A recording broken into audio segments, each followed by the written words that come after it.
Hi, it's Pam from House of Hawthorns, and today I wanted to show you the best peonies to use, to use in a flower vase. So there's basically 3 stages to where you can cut peonies.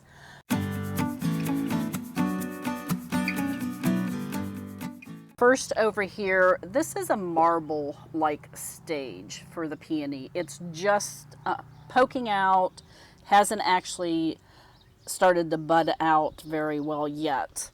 This is the classic marshmallow stage of the peony, and if you pick it up and touch it like this, it bounces back like a marshmallow would.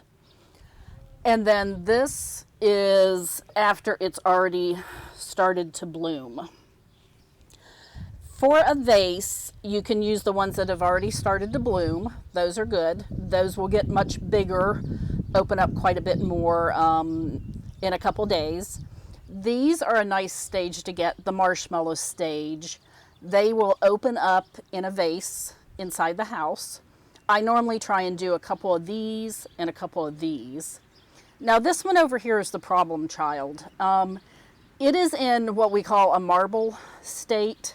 You pick it up and it's hard to the touch. There's not give in it at all. And you can, I don't know if you can hear that, but it's very hard right now.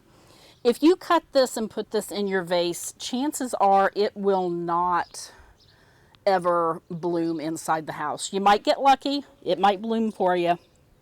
Chances are it's not going to. So basically try and get the ones that are in the marshmallow state or have already bloomed quite a bit.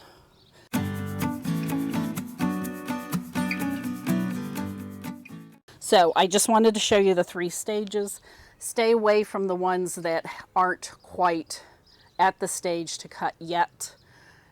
Chances are they're not going to bloom for you inside the house. You might as well go with the ones that are going to look nice, the marshmallow one or the one that's already bloomed. So just a quick tutorial on what type of peonies you need to cut from your bushes if you want to have a nice vase full of them inside your house.